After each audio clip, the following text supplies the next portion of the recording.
in this topic. For those of you who are unfamiliar with the Aging Incubator, it's a university-wide initiative.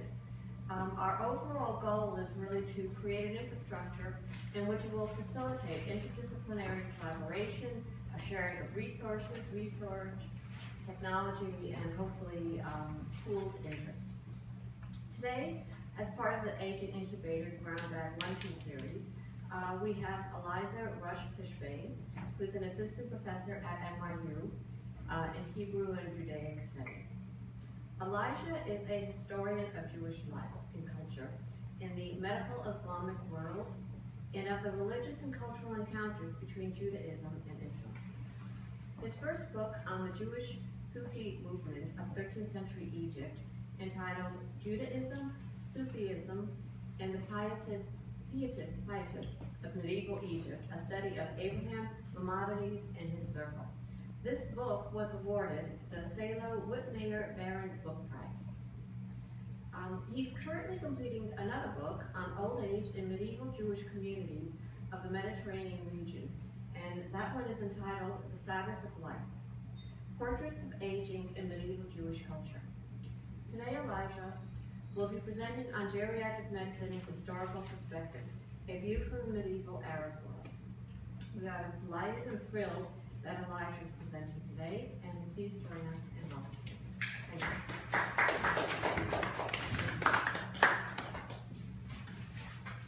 Well, a special thank you to Geriatric and to Ravens for your kind words of introduction, and to all of the organizers for bringing this, all of these talks to the public and the community, university community. It's a special privilege for me to be here. I also want to thank, of course, before I forget, Louise, Mary Simon for being my initial inviter to this wonderful forum, and Vicki for all that you've done to make this possible. The Aging Incubator is indeed a remarkable initiative. I take my hat off to you for the organizers and participants for what you're doing. It is often a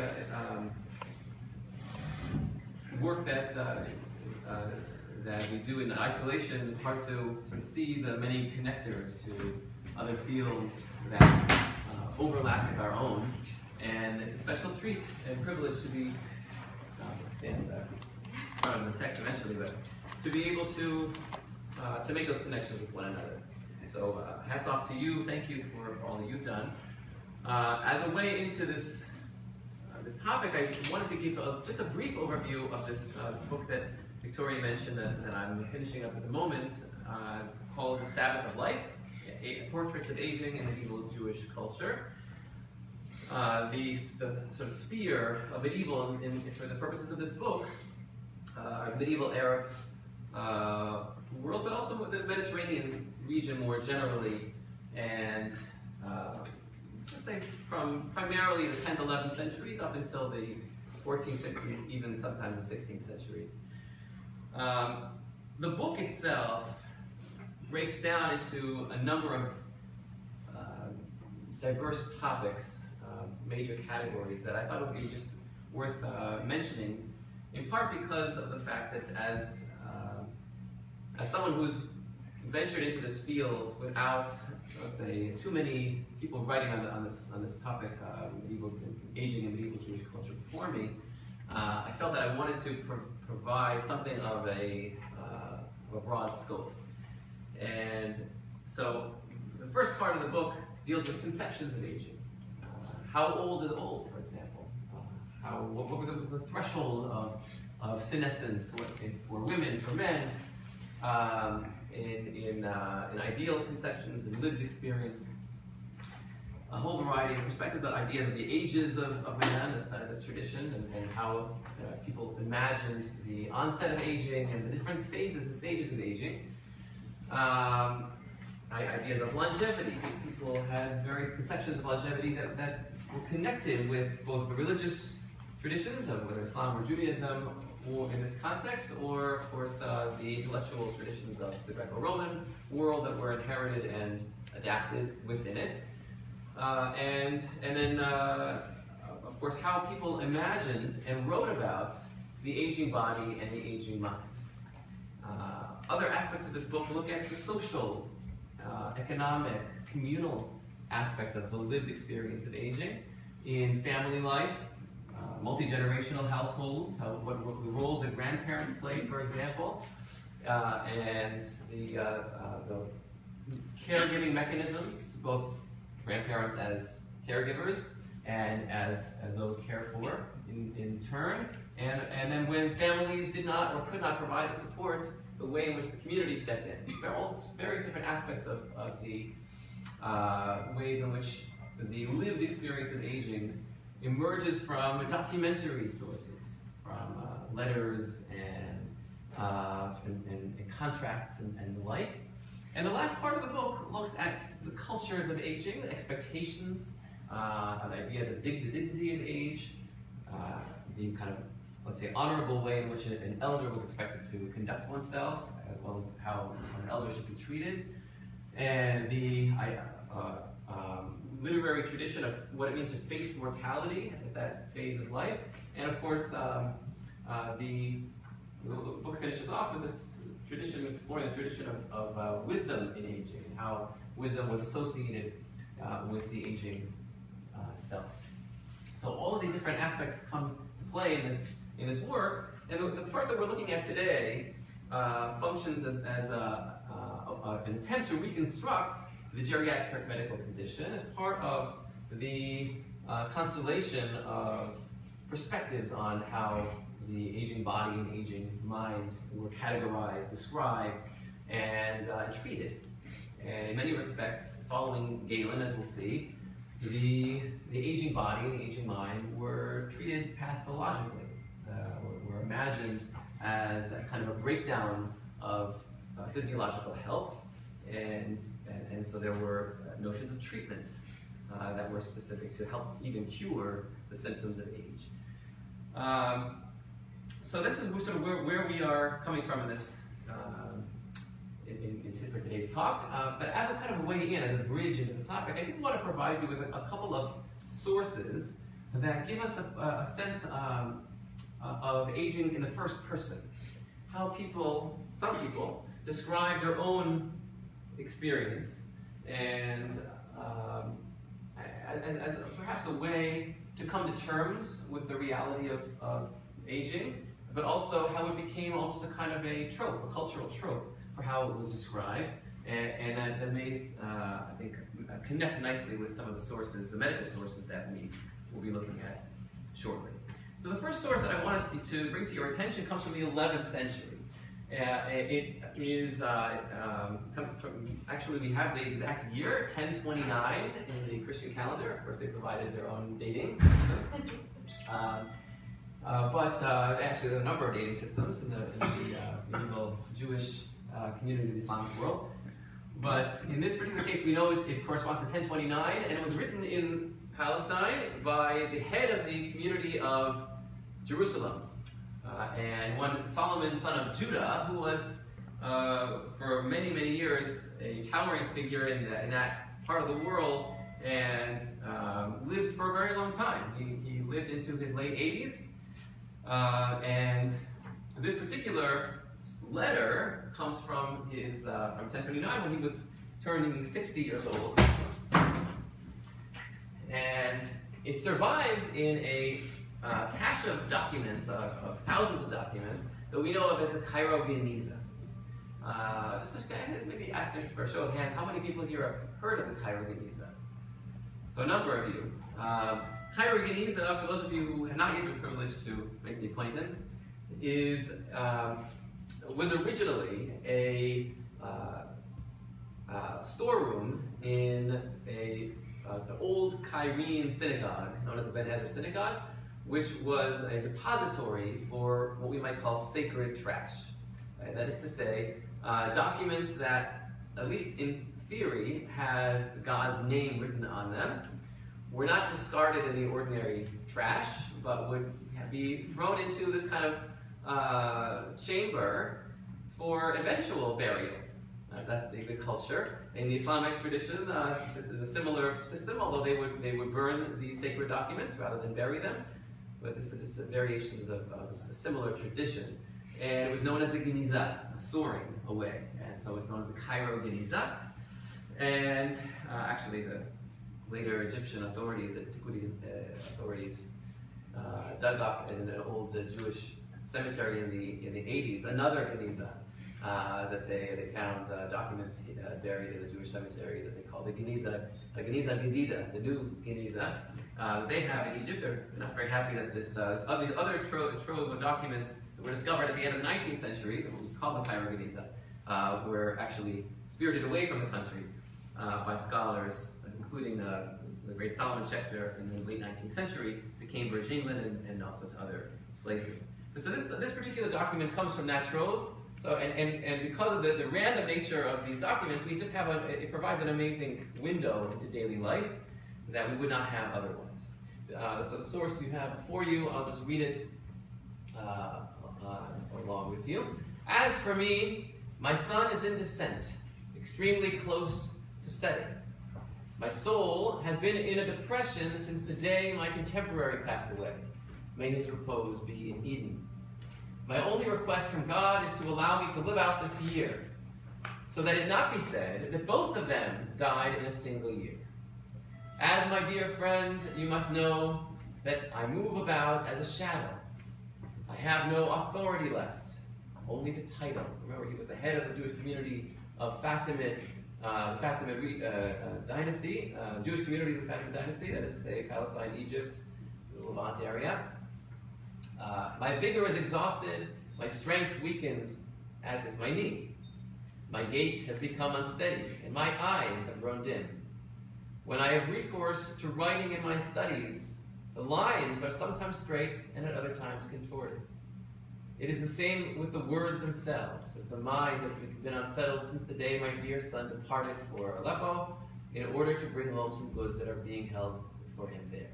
I pray that God bring him back in peace before I depart and am no more.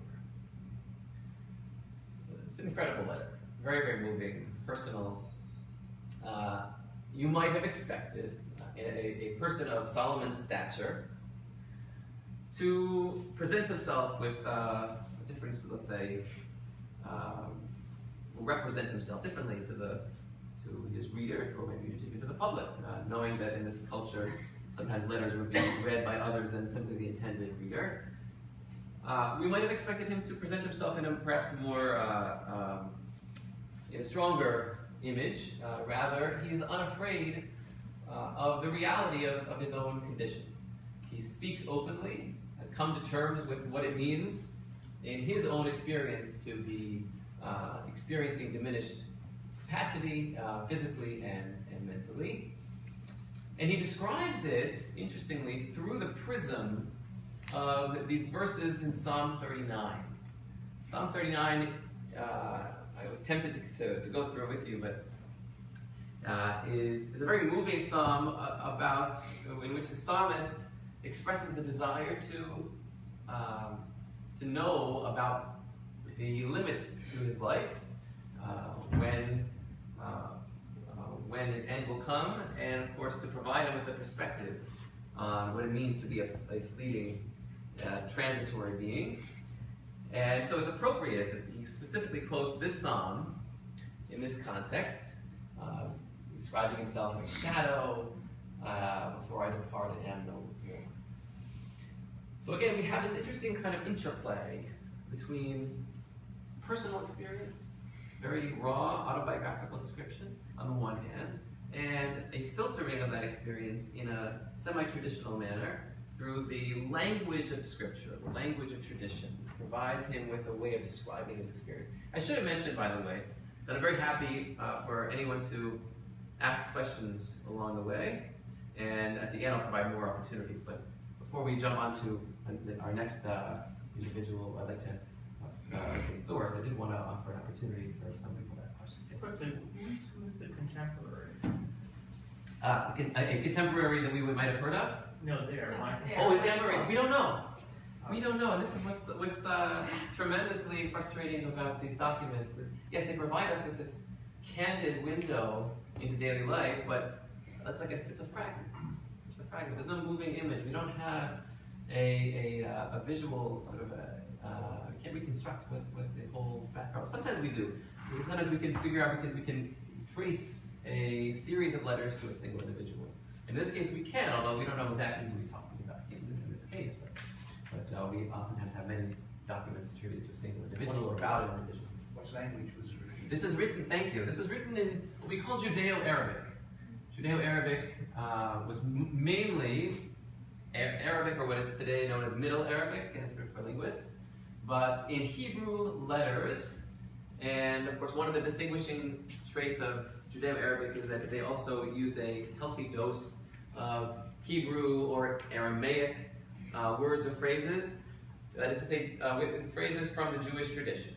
So, and this helped really in different parts of the Arab world, all the way into the modern period, in which, alongside the various Arabics that were spoken in different places, there was always a Judeo-Arabic for a given region, and whether that be, let's say, from Morocco to Iraq and Egypt and everywhere in between, there were sometimes one local Judeo-Arabic, sometimes multiple ones. In fact, we even have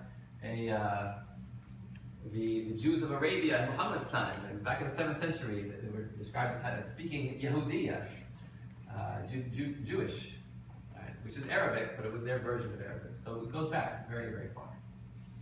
And one of our good colleagues, Betty Hari, in the Department of Hebrew Judaic Studies, is an expert on the history of linguistic history of the language of Judeo-Arabic, among other things.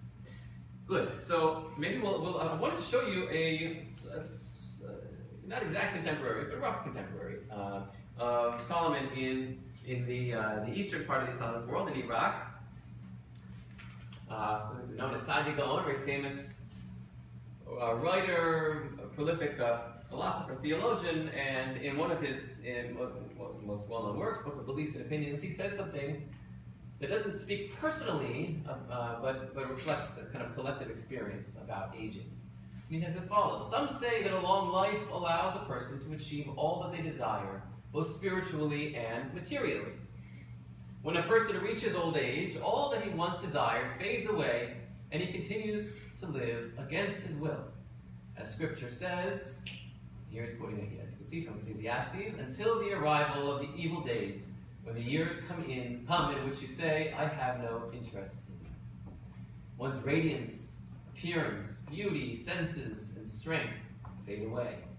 One becomes like clouds, emptied of their rain and left as dry vapor with no use. As Scripture says, again, Ecclesiastes 12, before the sun, the light, the moon, and the stars go dark, and the clouds return after the rain. Again, very poignant series of images. Again, using the scriptural language as a prism through which to express the experience of aging. But again, remember, this is one half of that let's say, mentality of aging. There was also an idealized perspective on the growth in wisdom and dignity and many other things. But there was no effort to, let's say, whitewash the difficult aspects of aging. And when we talk about when we come to terms with the realities of these last phases of life, they were quite open about how difficult it could be.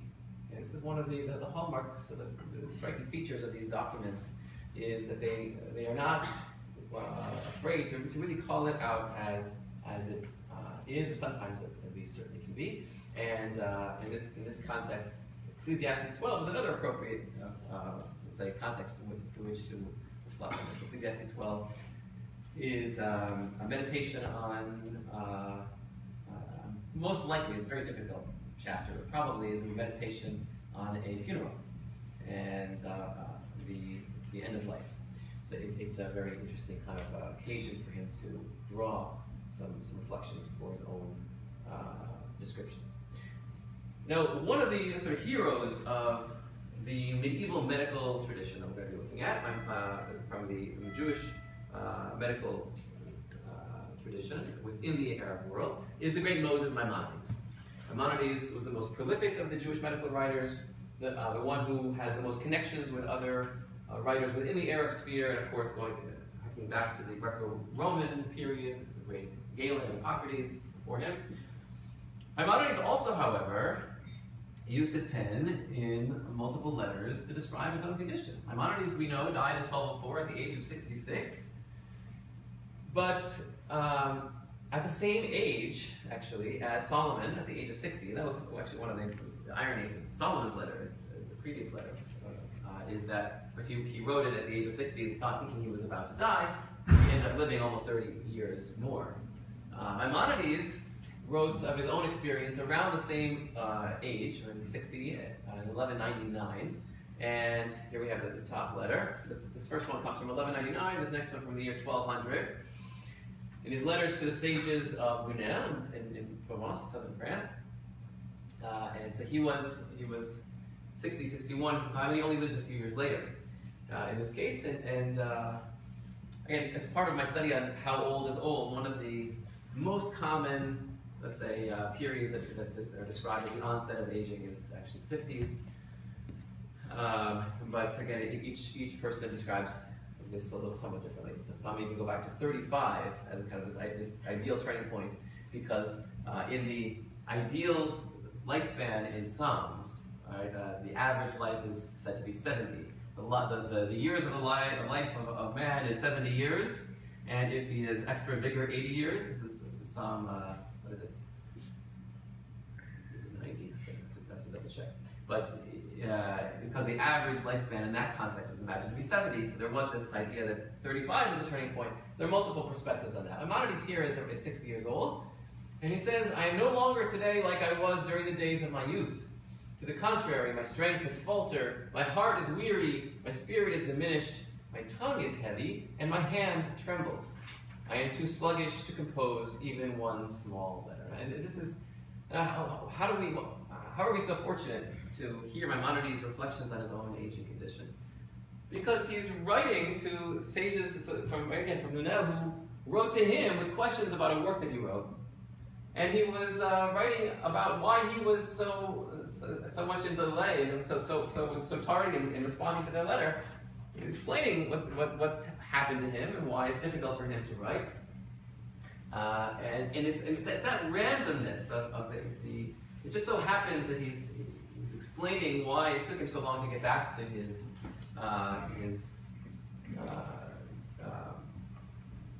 interlocutors, I suppose, or those he was in correspondence with. But we just happen to hear these reflections, and this is very typical of the sources on aging. There's not one sort of place to look for all these different sources. They come up in very random places as they rise to the surface. Maimonides in this next letter, "At times I need to lean against the wall, and at times I write while lying down due to the great weakness of my body, for I am very physically weakened on account of old age." So again, Maimonides, on the one hand, was really the one who idealized aging for the conception of old age as a prime period for the cultivation of wisdom, and he writes about this in his philosophical works. But he's also, as an individual, was also able to reflect on the other aspect of age, the vulnerabilities that he experienced. And it's the double reality between the ideal and the vulnerabilities that we often find ourselves. Maimonides, of course, the same person, describing two very different types of mentalities or states of being. Okay. With that in mind, I'd like to turn our attention more to the topic of medicine, medieval gerontology. And here I'm going to do some more reading. I'll try to maintain some eye contact, and if you have any questions, again, try to interject. If the indignities associated with aging were a relatively common experience, the study and treatment of old age were the domain of trained medical professionals. Of the vast medical literature that survives from Greco-Roman antiquity, relatively little pertains specifically to gerontology. Arabic medical literature exhibits even less of a focus on old age, while much of what did occupy these writers derived from the Hippocratic Galenic tradition from antiquity. The generally traditional and unoriginal character of medieval medicine was not peculiar to gerontology, but was true across the board. The first challenges to this tradition emerged only in the 17th century, while the rudiments of modern medicine did not fully replace it in Europe or the Ottoman realms until the second half of the 19th. Given how dependent medieval medicine was on the Greek classics, it is not surprising to find an 11th century Egyptian physician, Ali ibn Ridwan, quipping that one can receive a better medical training from reading books than from listening to teachers. This is all the more significant when we consider that much of medieval medical training in the Near East consisted of private, supervised study of essential texts. Although students clearly sought out the best instructors under whom to train and from whom they hoped to receive valuable recommendations. In this medical curriculum, the writings of Hippocrates and especially Galen, through the filter of Arabic translations, summaries, and extracts, loomed large. Of the roughly 1,600 fragments of medical writings originating in the Cairo Geniza, an overwhelming majority constitute Judeo-Arabic renderings of the Greek tradition and its derivatives. Jewish scholars devoured this literature and participated in the medical profession at a rate far surpassing their share in the general population, a distinction they often shared with Christian minorities. After visiting Egypt in the mid-13th century, the Andalusian scholar and litterateur Ali ibn Musa ibn Sa'id al-Maghribi, so from now from Morocco, observed, Andalusia, pardon me. So as you know, al-Maghribi means the Westerner, could refer to what is today Morocco or Spain, observed that most Egyptian Jews were divided between the governmental bureaucracy and the medical profession, adding that, quote, in some regions there was only a non-Muslim physician from one of the protected peoples, that is to say, Jews or Christians. There is evidence that a number of Jewish women joined the ranks of doctors in Egypt, even if they did not receive a classical literary training in the field. Yet if many Jews practiced medicine, very few contributed original works of note. The major exception was Maimonides, whose medical works composed in Arabic as opposed to Judeo-Arabic, he wrote it in Arabic characters, with no hints of Jewish tradition, were not only extensive, but reflect his broad scope and critical orientation. Although much of Maimonides' medical writings adhere to the classical Hippocratic Hellenic tradition, he had a distinctive intellectual approach and was not afraid to critique his predecessors or to note different approaches among the ancients. In his writings on elder care, however, Maimonides hewed quite closely to Galen, often bypassing his Arab predecessors in the process. What is more, Maimonides followed Galen in applying the fruits of gerontology to human health more generally, an insight that in turn became a cornerstone of later Jewish writings on healthy aging. Galen developed the skeletal propositions of Hippocrates and Aristotle on aging, to which we briefly, I haven't briefly alluded here, but maybe I'll mention very, very briefly in terms of the conception of heat and cold. Hippocrates was the first to develop the idea that a person is born with an innate heat source that gradually diminishes and cools with age, and only features in a couple of places in his corpus in which one is to be careful not to either exert oneself too much in old age or to eat certain foods which could extinguish the remaining heat in one's system. Aristotle developed this idea further and developed this idea of the lamp metaphor. The lamp metaphor being this idea that again, there is the soul is equivalent to an oil lamp, which has only a finite amount of fuel, right, to it that ultimately runs out, and with it the soul expires. And Galen, in turn, accepted the broad rubric of this heat metaphor or heat conception with using the lamp metaphor of Aristotle, but focus more on the aspect of desiccation, drying. That in addition to moving from heat to cold, there is there's a parallel development from moist to dry. multiple variations on this theme, but this was really fully developed first by Galen. And of course, with that, you have the comparison to the 4 seasons, the different hot and moist, all the way to cold and dry, right? Summer to winter. Or I'd rather say it's rather spring to winter. In his capacity as physiologist, Galen considered the study of old age critical to understanding how and why the body changes over time, and devoted an entire treatise to this very subject, known as On Marasmus. By Galen's time, the lamp metaphor was widely applied to physicians and philosophers for the phenomena of old age and death, with many interpreting the heat of the flame as both constructive and destructive, initially fostering life, yet eventually consuming and wreaking havoc on the body. Since I already described this in more general terms, I'm going to pass on to the next passage. In his capacity as physician, Galen, so as a physiologist, accepted the broad framework of heat, cold, right, and of course dry and wet.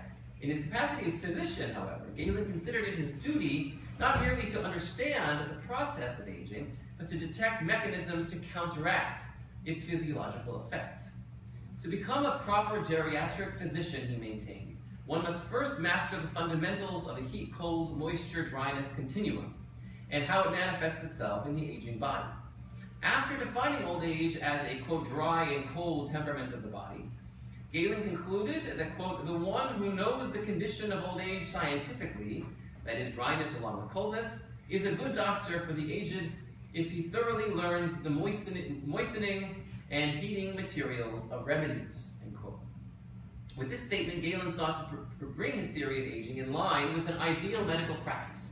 Even if old age can never be completely eradicated, the proper therapeutic regimen can defer its onset and minimize its symptoms for an extended period of time. And here I quote from Marasmus. It is impossible to prevent the marasmus of old age, but it is possible to help extend the length of life. And this is exactly what the so-called gerontological part of medicine is. Its goal being to clarify the nature of the problem of aging and to resist aging and prevent it as much as possible, so that the heart will never get dried out so much as to cease functioning. With his mission on geriatric care, Galen set the stage for what would become one of his most enduring legacies in later generations. His depiction of aging as a marasmus that ought to be resisted and prevented strikes an overtly pathological tone. Casting old age in pathological terms is reminiscent of Aristotle, who put it most memorably, and I quote, "Indeed, we may rightly call disease an acquired old age a natural disease." That was in Aristotle's Generation of Animals 5.4, for those who are interested. The pathology of old age reappears in various literary guises from late antiquity to the Middle Ages, in which aging was variously described as a natural sickness. Galen, for his part, rejected the outright comparison of old age to disease, preferring to classify it as, quote, midway between disease and health, end quote, comparable to those recovering from an illness and were highly susceptible to relapse. Given his physiological explanation of aging as a cold and dry temperament, he argued that a physician ought to treat the old much as he would young people exhibiting the same symptoms. Galen then set himself the task of devising healthful regimens to delay or avert the effects of aging, an object that occupied him throughout the 5th book of his Hygiene. In fact, Galen developed 2 regimens to combat aging. First and foremost, guidance for the care of the old, and secondarily, directives to the young in an effort to delay the onset of aging. We shall take up these 2 regimens briefly in turn, beginning with Galen before considering their re-emergence in medieval Islamic and Jewish gerontology. So, elder care. Galen's first regimen was based on a system of countervailing remedies.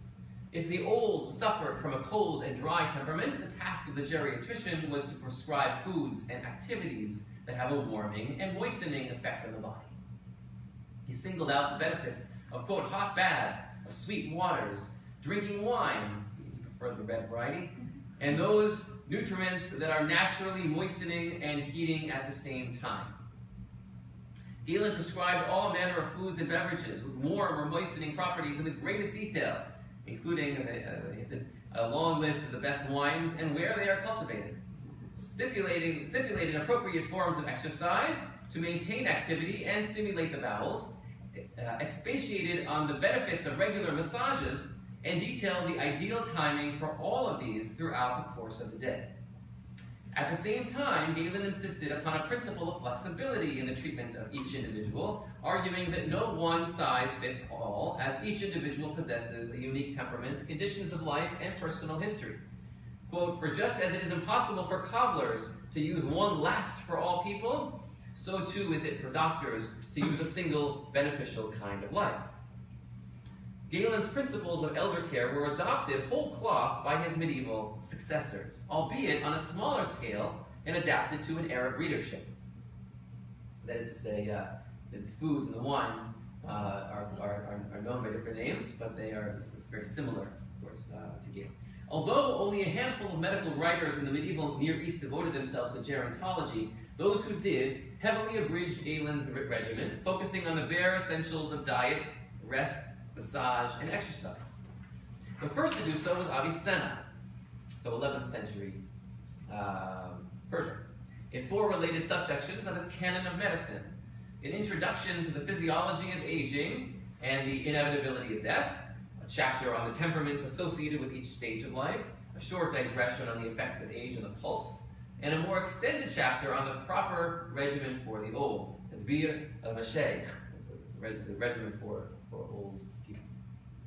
In this last section, Avicenna provided a fairly regimented schedule with precise times and amounts for each meal, while also incorporating a measure of flexibility to accommodate for variation among individuals.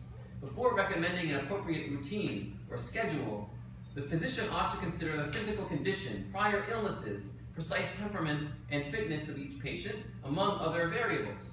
It would take 2 centuries before another physician and philosopher, Averroes, devoted a chapter of his Compendium of Medicine to a regimen for the elderly. Averroes included even fewer directives than did Avicenna, focusing almost entirely on dietetics, while eliminating all massage and most exercise.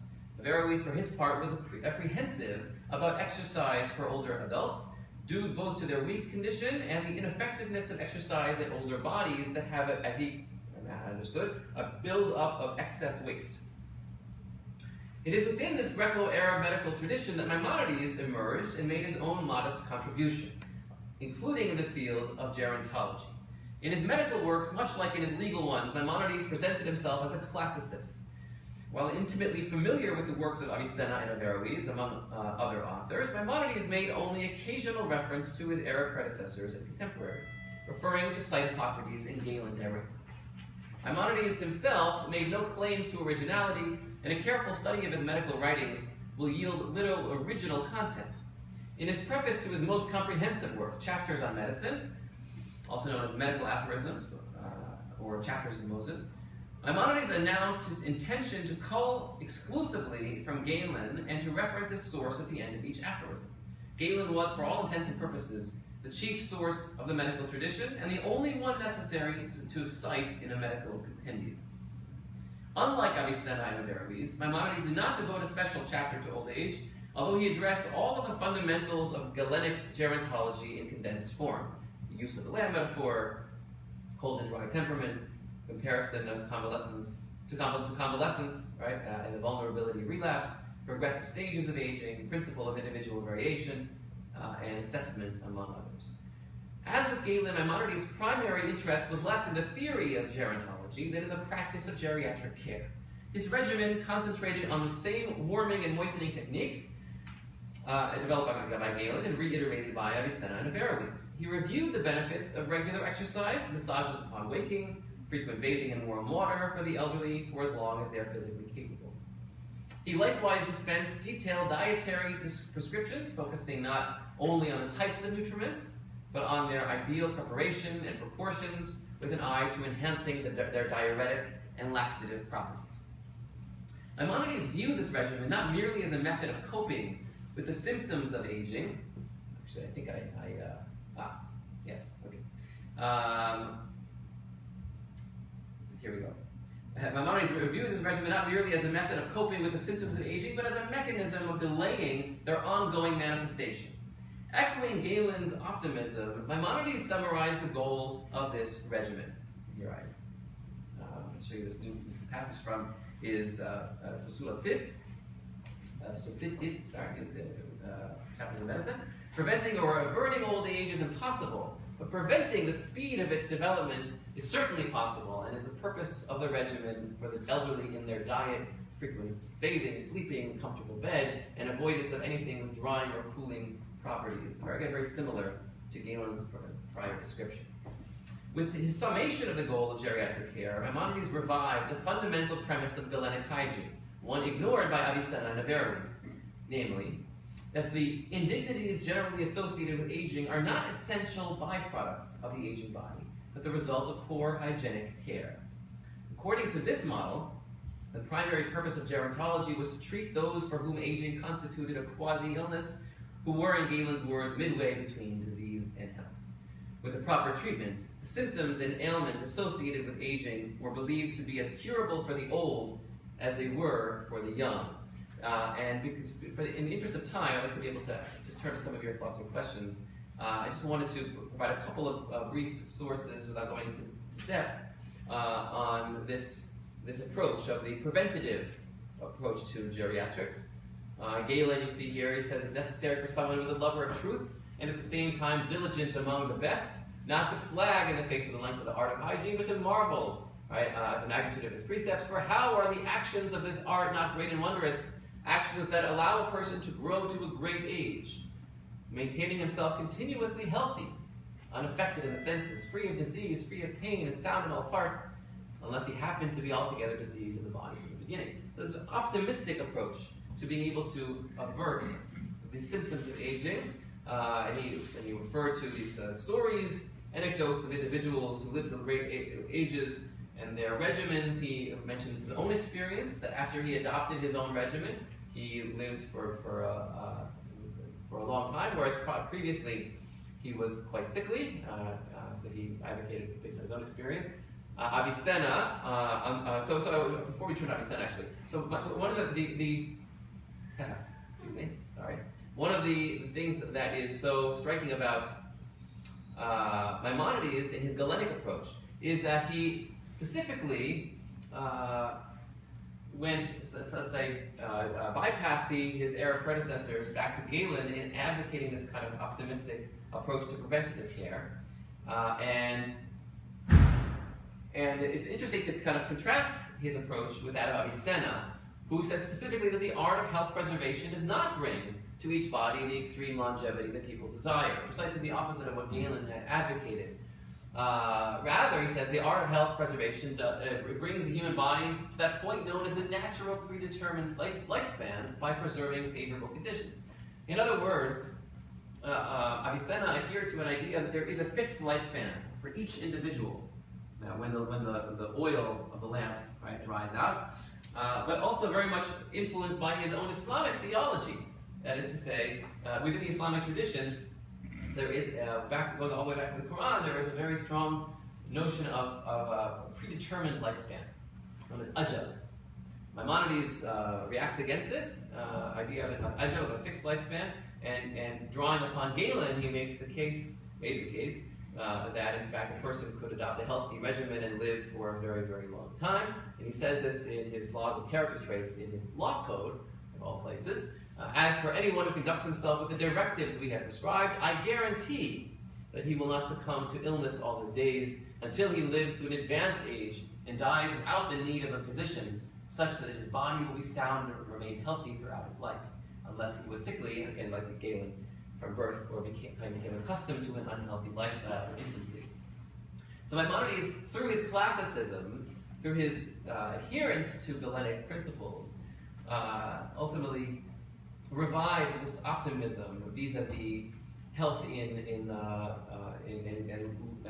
long lifespans that precisely was geared, in a sense, to reflect the what he considered to be the authentic medical tradition. But because he incorporated this idea within his Jewish code of law,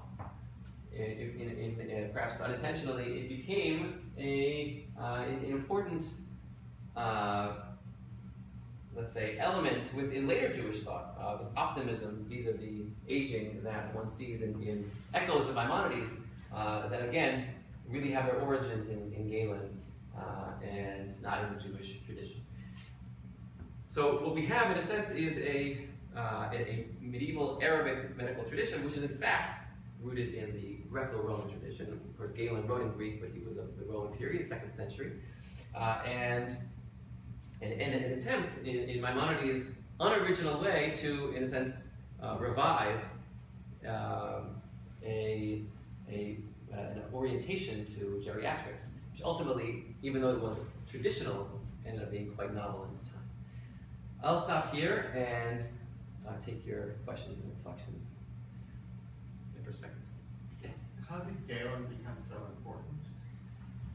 It's an excellent question. I think, well, for one thing, within there was a continuous medical tradition through late antiquity and the medieval period. And Galen's writings were the most prolific. He as a medical writer, was the most prolific. Hippocrates, of course, was the next prolific, but Galen far surpassed him. Anyone who was trying to gain mastery of the medical literature, and that's the way you enter this world of expertise, Galen was the most comprehensive author. And between the 8th and the 10th centuries in Baghdad, there was a massive organized movement of translation of the Greek classics into Arabic by the Abbasid government. This was known as the Beit al-Hikmah, the House of Wisdom, an actual house, but it was a project to translate the Greek classics, philosophy, mathematics, actually the geometric work of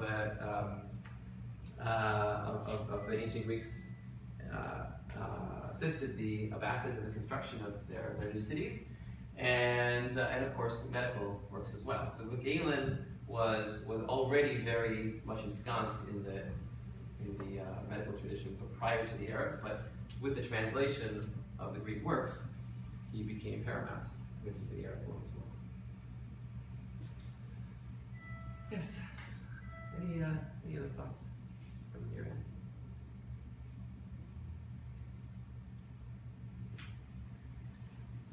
Is there any evidence in the material which you've gone through of a distancing from the textual and some kind of reliance on observation and experimentation? Yeah, so Maimonides is, so yes, the answer is yes. Each medical writer did make certain experiments, and there are certain innovations as well as recipes for medications that are attributed to individual medical writers. Maimonides himself was well known for his works on ophthalmology. He was known as he based on his medical practice, he was able to contribute to new medicines for vision and that were not exclusively inherited from the past. And we have other examples. Avicenna, of course, is well known for a number of innovative treatments and discoveries. There were discoveries that were made. But overwhelmingly, it was a textual tradition. What's so remarkable of this, it was so stable for centuries and centuries until the early modern period, the scientific revolution. That's what's so mind-boggling, is that even when someone added something small here and there to the tradition, it was a small tweak of an already fixed system. Yeah. And so literally, the students are described as reading before the master, much as a student in logic or philosophy would read before the master in order to gain mastery material and ask questions and be challenged, right, for the information that the student was trying to digest. Similarly, with medicine, the primary mechanism was not through observation or experimentation, but actually with reading before the master. The Sabbath of life sounds great. Is that you or? Okay, thank you. Yeah, the Sabbath of life is an image that is that develops at least as far back as the 12th century and has a number of reverberations into the 16th. And what it really is about is the combination of two things. Number one, the idea that the sphere of a human life, or the span of a human life, corresponds to, let's say, in decades, to kind of the weeks of the days of the week, according to which the 60th decade, or the sixth decade, would be considered either to be, depending on how you calculate it, the Sabbath of life or the eve of the Sabbath. So there are a number of different ways of seeing it. Either 70 is the Sabbath, which is potentially the time of death, which would be the time would be the Sabbath of the soul in the other world, and the 6 days would be in this world through the 60s. Or more commonly, the 60s themselves were the seventh decade. So it was the Sabbath of life itself, in which, according to which, the other sort of more ideal conception of aging was harnessed to advocate this idea of the last phase of life, the last chapter, the last day of life, should be devoted to the cultivation of the soul. Whereas the 6 days of the week were work days, right, which were focused on providing a living for sustenance and physical well-being. The Sabbath was a time for spiritual rest and reflection. So it was a time for reflecting on, of course, the cultivation of wisdom, the legacy of one's life, and ultimately the bridging for the soul to exit this world. In that sense, of course, that image reflects more of the ideal of the aging self. But I think part of what we're seeing here is an interesting combination in the medical tradition of both the vulnerabilities associated with aging, but also a sense of optimism, at least with Galen and Maimonides, that one could, theoretically speaking, one could overcome those vulnerabilities. Yeah. Are there any parallels in other cultures that you may have looked into that are similar, or is this very dissimilar from other types of cultures, how they looked at how they handled aging in a sense? Interesting question. Of course, what makes any culture interesting is in the small details, right? Of course, there are certainly parallels as far as both the accounting of the aging body and the aging mind on one hand, but also the ideal of wisdom on the other, in both the Islamic and the Christian traditions, due to the fact that so in the Islamic sphere, Maimonides' ideal of aging and wisdom actually traces itself back to Avicenna, who developed this idea that with the turning point of age 40, when the body begins to weaken and the soul begins to grow. And this idea is based on this idea almost of this platonic struggle between body and soul, that the soul is hampered in its ultimate aspirations by the appetites of the body, the temperaments of the body, the fact that the body always is demanding, it needs food, it needs drink, it wants to fulfill its appetites, it gets angry and expresses itself in temperamental ways. And the soul, which has higher aspirations, is struggling for ascendancy, and it's only when the body begins to quiet down and the passions begin to become still, tranquil after years of turbulence, that the soul can then come into its own. So that he actually he derives from Avicenna, without attribution, but from Avicenna's On the Soul. And so Maimonides was the strongest advocate in the Jewish tradition, or the first, I should say, for this idea of aging and wisdom. And how he bridged that in his own mind with this other aspect of his own condition, it's hard to say. But that's the paradox of the multiple mentalities of aging coexisting with one another. So I think we're at our time. Just Yeah. one quick. Yes, please. You briefly alluded to the fact that women were involved Yes. in health and medical care. Yeah. What were there separate prescriptions for how you would handle aging in women, or was the focus primarily on lengthening life for men? I mean, it's kind of generalizing the discussion, really. The medical text has separate chapters on men and women,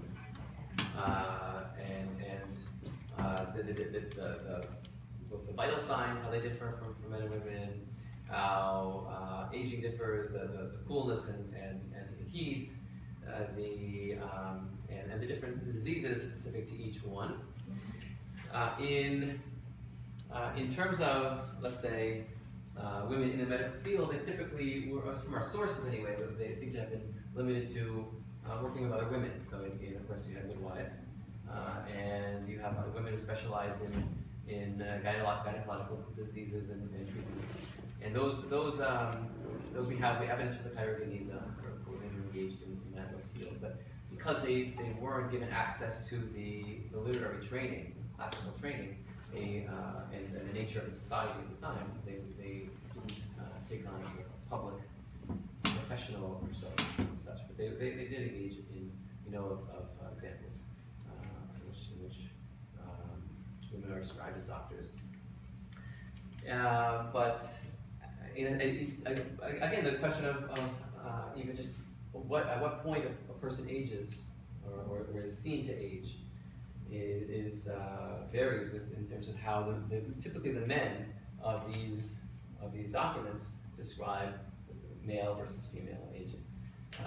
The most typical way in which the men categorize female aging is around menopause. And it's physiological, it's not experiential so much. They also talk about a woman is considered old when people call her old and she doesn't react. So there is this experiential social dimension. Right? It's interesting actually because but again, these are from the perspective of men, but there's an attempt to try to enter the consciousness of what women might have experienced. Yeah, exactly. Yes. I'm just wondering about the longevity at that time. I mean, what was considered old? You talked about 60 and above. Yeah, I always thought the cutoff was about 40. No, so this is the interesting thing. I make a distinction in tracing the different in life expectancy and longevity. I make the distinction between life expectancy at birth versus life expectancy post-childhood. Because those who survived childhood had a much higher likelihood of reaching what they considered old age, anywhere from the 50s into 70s. And that is to say, based on my calculations from a variety of documents in the Geriatric, those who could expect to reach what they believe to be the threshold of aging in post-childhood was around 85%. That's pretty good. But again, if you're looking at it from birth, because of infant mortality and childhood mortality would be much, much lower, even probably in the 20s and 30s. But again, you have to factor in all those early deaths. So, and on that note, thanks to all of you.